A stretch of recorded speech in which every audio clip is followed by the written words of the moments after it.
اللہ تعالیٰ کے نام سے جو نہایت مہربان بے حد رحم والا ہے۔ تم میں سے جو لوگ مر جائیں ان کے پیچھے اگر ان کی بیویاں زندہ ہوں تو اپنے آپ کو 4 مہینے 10 دن روکے رکھیں، پھر جب ان کی عدت پوری ہو جائے تو انہیں اختیار ہے اپنی ذات کے معاملے میں معروف طریقے سے جو چاہیں کریں، تم پر اس کی کوئی ذمہ داری نہیں، اللہ تم سب کے اعمال سے باخبر ہے۔ زمانہ عدت میں ہوا تم ان بیوہ عورتوں کے ساتھ منگنی کا ارادہ اشاروں میں ظاہر کرو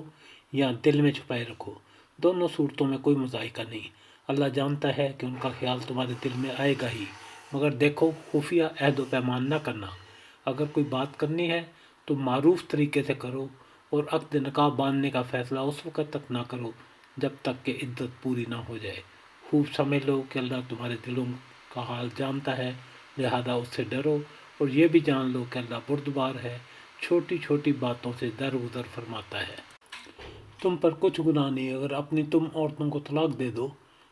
قبل اس کے کہ ہاتھ لگانے کی نوبت آئے یا مہر مقرر ہو، اس صورت میں انہیں کچھ نہ کچھ دینا ضرور چاہیے، خوشحال آدمی اپنی طاقت کے مطابق اور غریب آدمی اپنی طاقت کے مطابق معروف طریقے سے دے، یہ حق ہے نیک لوگوں پر۔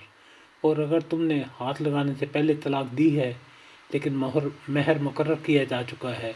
تو اس صورت میں نصف مہر دینا ہوگا، یہ اور بات ہے کہ عورت نرمی برتے اور مہر نہ لے، یا وہ مرد جس کے اختیار میں عقد نکاح ہے نرمی سے کام لے اور پورا مہر دے دے، اور تم